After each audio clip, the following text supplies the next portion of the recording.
बंद करो ये ध्वनि। ये डमरू की ध्वनि मुझे विचलित कर रही है।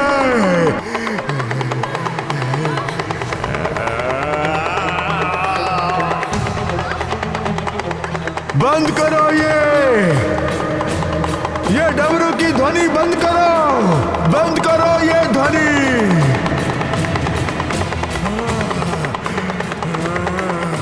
बंद करो ये डमरू की ध्वनि।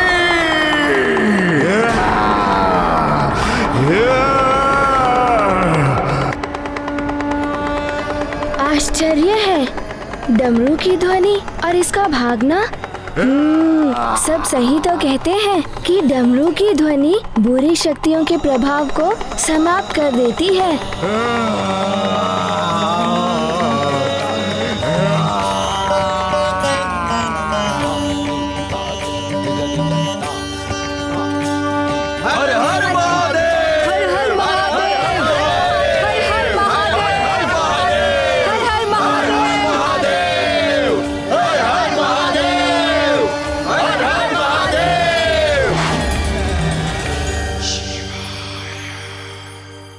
युवराज मारुति, आपकी माता महारानी जी आपके लिए चिंतित होंगी।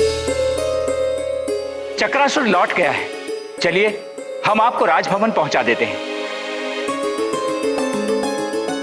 युवराज मारुति, आप हम सबके लिए इतनी रात्रि में यहां आए।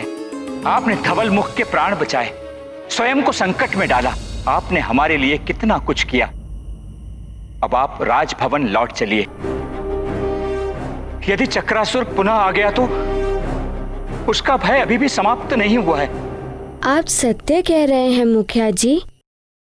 चक्रासुर का भय अभी भी बना हुआ है। जब तक आप सभी चक्रासुर के भय से मुक्त नहीं हो जाते, मारुति आप सबको इस संकट में छोड़कर नहीं जा सकता। और चक्रासुर के भय से आप सब तभी मुक्त हो सकते हैं जब चक्रासुर सदा के लिए समाप्त हो जाएगा। और इसके लिए हमें साथ मिलकर प्रयास करना होगा। साथ मिलकर हम सब कैसे कर सकते हैं? तो क्या चक्रासुर की मृत्यु संभव है? हाँ, वो भी तुम्हारे द्वारा। इसके द्वारा? इसके द्वारा? ये कैसे संभव है? ये कैसे हो सकता है?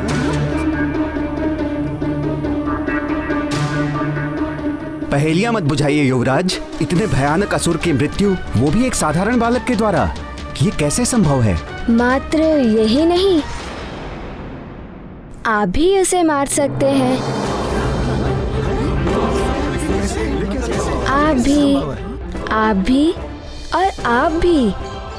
मैं भी? हाँ मुखिया जी, आप भी उसे समाप्त कर सकते हैं। एकता में बहुत शक्ति होती है, चक्रासुर से भी अधिक। यदि हम सब मिलकर एक हो गए तो चक्रासुर का अंत भी कर सकते हैं। चक्रासुर बहुत शक्तिशाली है और मायावी है, किंतु उसकी एक दुर्बलता भी है। चक्रासुर की दुर्बलता?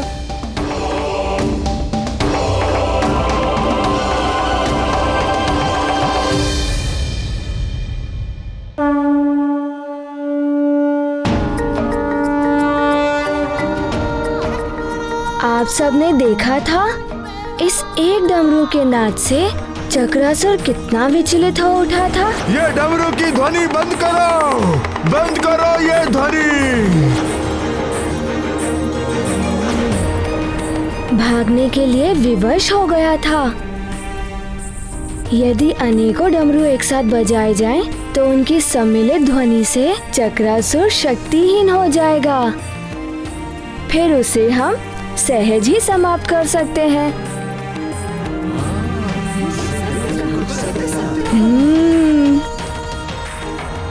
कब तक यूं ही भयभीत होकर जिएंगे? माँ ने कहा था कि भय दुर्बलता उत्पन्न करता है और भय पर जिसने विजय पाली, विजय उसी की होती है। युवराज, आप बहुत छोटे हैं, आप नहीं समझेंगे। बात भय की नहीं है, मात्र इतनी सी है कि अपने से बलशाली पर वार करना स्वयं को संकट में डालना है। संकट का सामना करने पर ही संकट दूर होते हैं मुखिया जी। यदि हम संकट से भागेंगे तो संकट हमारा पीछा कभी नहीं छोड़ेगा। हाथ पर हाथ रखने से कुछ नहीं मिलता है। सफल वही होता है जो प्रयास करता है। पिताश्री भी वही कहते हैं, जो स्वयं की सहायता करता है, भगवान भी उसी की सहायता करते हैं।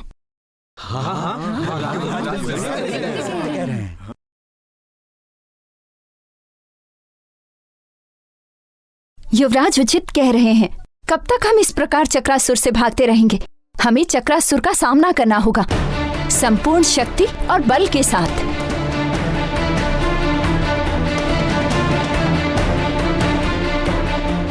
मैं युवराज के साथ हूँ। मैं भी युवराज के साथ हूँ। मैं भी युवराज के साथ हूँ। हम सब युवराज के साथ हैं। हम सब युवराज के साथ हैं। हम सब युवराज के साथ हैं। हम सब युवराज के साथ हैं। धन्य है युवराज और धन्य है माँ महारानी अंजना, जिन्हें आप जैसे वीर पुत्र की माता होने का गौरव प्राप्त हुआ।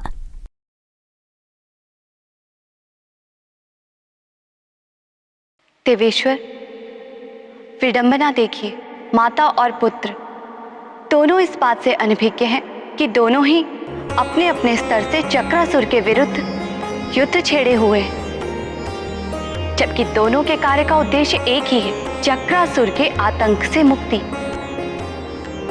कैसी विचित्र क्रीड़ा है ये नियति। देवी, सूर्य और दीपक में दोनों में अग्नि व्यापत है। दोनों का कार्य एक ही है, प्रकाशित करना।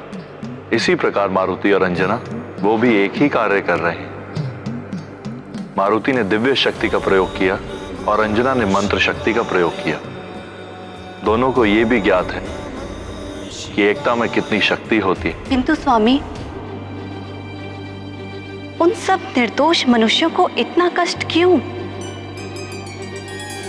देवी, सबको जीवन में संघर्ष करना पड़ता है। यदि बिना कोई संघर्ष करे, बिना कष्ट उठाए सब कुछ प्राप्त हो जाए, तो मनुष्य स्वार्थ और आलस्य का दास हो जाता है। उसे जीवन के मूल्यों का ज्ञान ही नहीं हो पाता। मनुष्य सारा जीवन इसी संघर्ष में बिता देता है कि उसके जीवन में कोई संघर्ष ना हो। संघर्ष की महिमा ऐसी ही है। मारुति भी एकता की शक्ति से चक्रासुर के विरुद्ध संघर्ष करने के लिए सबको जोड़ रहे हैं। आप स्वयं देख लीजिए।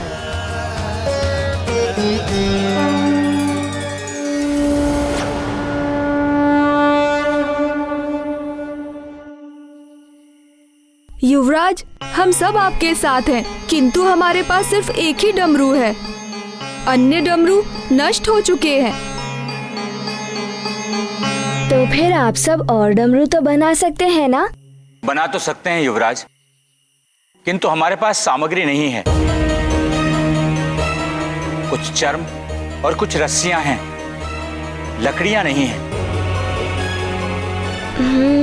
और लकड़ी के बिना तो डमरू बन ही नहीं सकते। और युवराज, आसपास भी ऐसे कोई वृक्ष नहीं बचे हैं जिनसे हम डमरू बना सकें। चक्रासुर ने सब उजाड़ दिया। किंतु मैंने एक स्थान देखा है जो अब भी सुरक्षित है। गांव से आते हुए हमने जिस नदी को पार किया था, वहां के आसपास के वन सुरक्षित हैं। कदाचित चक्रासुर अब तक वहां नहीं पहुंचा होगा। हम वहां जाकर डमरू तैयार कर सकते हैं। अब विलंब कैसा? शुभ से शीघ्रम। रुक जाइए।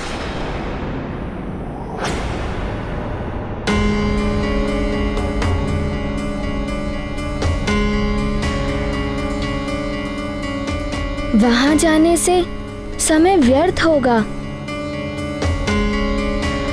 आप लोग यहीं बैठकर अपना कार्य आरंभ कीजिए। लकड़ियों की व्यवस्था मैं कर दूंगा। आप जैसा कहें युवराज, हम अभी कार्य आरंभ कर देते हैं। किंतु स्मरण रहे, सबको मिलकर एक साथ कार्य करना है। जितना शीघ्र हो सके हमें अधिक से अधिक डमरुओं का निर्माण करना है। अवश्य करेंगे।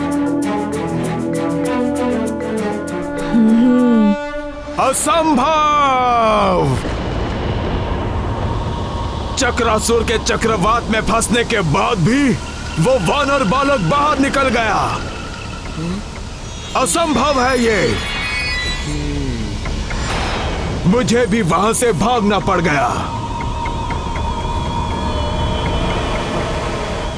कहीं ऐसा तो नहीं कि वो मेरी दुर्बलता भाग गया हो, कि डमरू की नाद मुझे विचलित कर देती है। हाँ हाँ, ये भी हो सकता है। बहुत चतुर है वो वानर बालक एवं शक्तिशाली भी है वो। उसने तो वृक्षासुर को वृक्षासुर नहीं हूं मैं। एक वानर बालक से परास्त हो जाऊं, यदि वो मेरे सामने फिर से आ गया तो समाप्त कर दूंगा उसे। अच्छा, वो देव भी उसे मुझसे नहीं बचा पाएंगे, जिनकी शक्ति उसके पीछे कार्य कर रही है।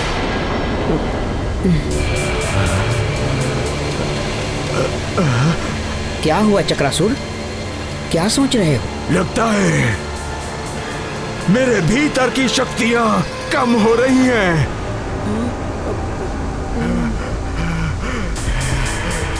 इन्हें बढ़ाने के लिए मुझे कुछ तो अपने भीतर समेटना ही होगा।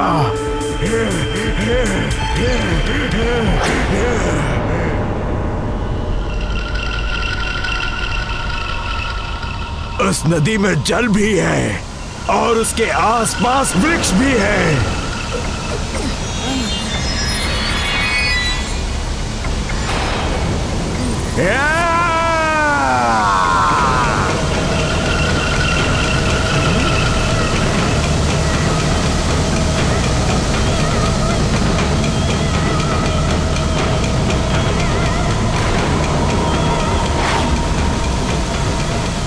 इतने भयानक चक्रासुर को भी चक्कर में डाल दिया इस छोटे से वानर बालक ने।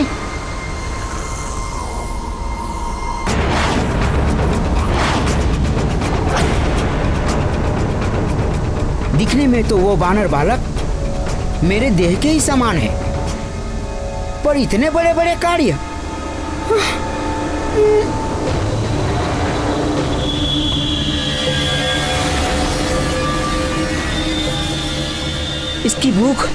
इसकी भूख तो शांति नहीं हो रही है। कहीं ये मुझे भी ना निगल ले।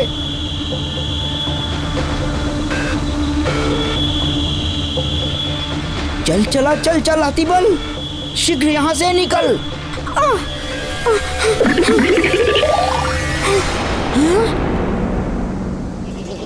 इस मायावी बालक के पीछे किस देवता का हाथ है?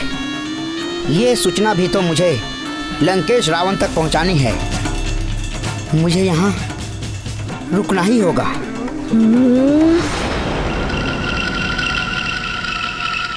ये तो इस नदी का सारा जल पी जाएगा।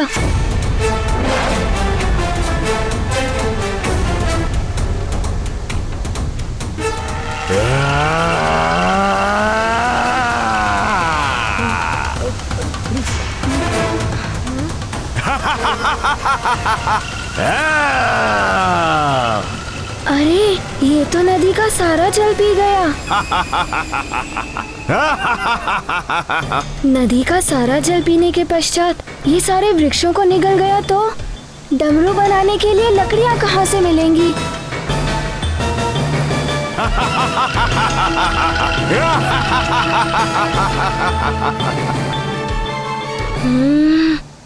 क्या करूं?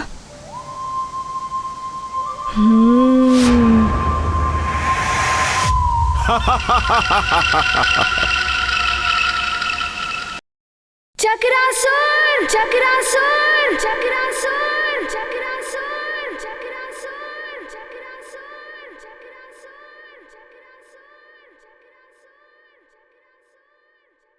तुम तो बड़े मायावी और भयानक असुर हो ना?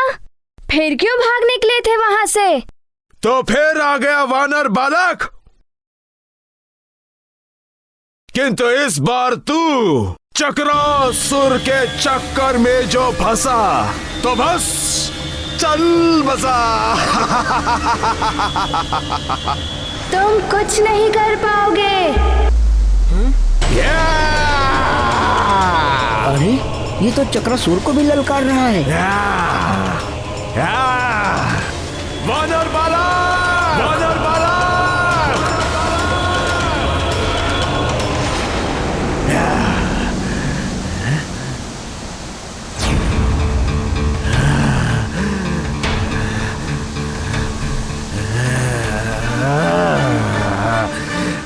कहाँ गया वानर बालक? ये वानर बालक तो पुनः लुप्त हो गया। अब तो मुझे ही इसे ढूंढना होगा।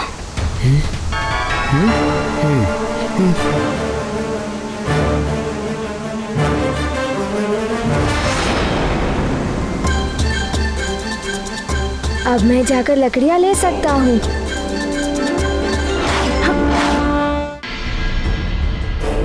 ये युवराज कहाँ रह गए?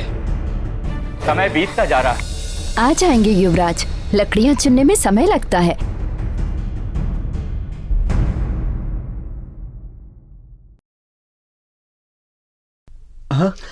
युवराज, युवराज, हमारे युवराज आ गए। हमारे युवराज।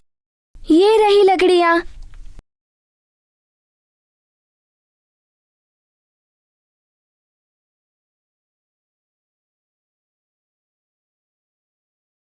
अरे युवराज, युवराज आ गए। इतनी सारी लकड़ियाँ। ये लो और लकड़ियाँ लो। ये सब लकड़ियाँ लो। तो हम खूब सारे डमरू बनाएंगे। सच में। अब चक्रासुर ये लीजिए और लकड़ियाँ लीजिए। इन सब लकड़ियों के डमरू बनाइए। बनाकर चक्रासुर को शीघ्र ही कार्य पर लग जाइए। कितने सारे डमरू बना पाएंगे लकड़ियों से। ले आई। देखना, हमारे डमरू से चक्रासुर अवश्य भागेगा। हाँ बिल्कुल सत्य कह रहे हो। भागना ही होगा। अरे वो इसकी ध्वनि चलो सहन बंधुवर, नहीं कर पा कार्य आरंभ करते हैं। ये लो, आ गई लकड़ियाँ और आ गए युवराज भी। अब शीघ्रता से कार्य आरंभ करो। हमें अधिक से अधिक डमरू बनाने हैं। हाँ हाँ हाँ, हम लोग करेंगे। अवश्य जी।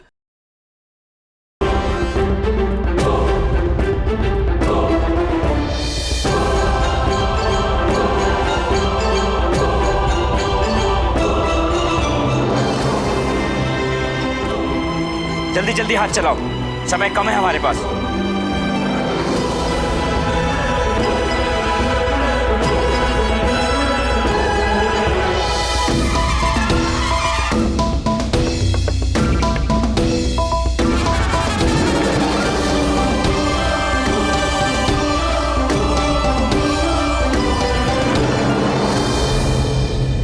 युवराज, डमरू तो लगभग बन ही गए हैं। आगे की क्या योजना है? हम चक्रासुर पर इनसे कैसे प्रहार करेंगे? मुखिया जी, अब हमें ये कार्य करना है।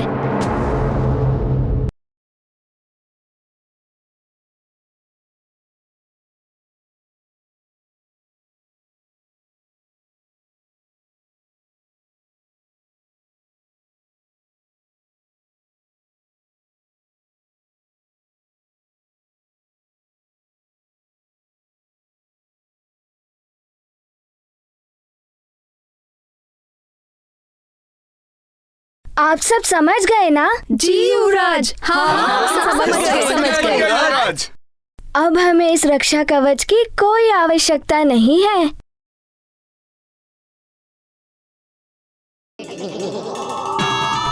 ये तो चक्रासुर के लिए बहुत ही घातक है। शीघ्र बताना होगा चक्रासुर को। अब तुम नहीं बच सकते चक्रासुर।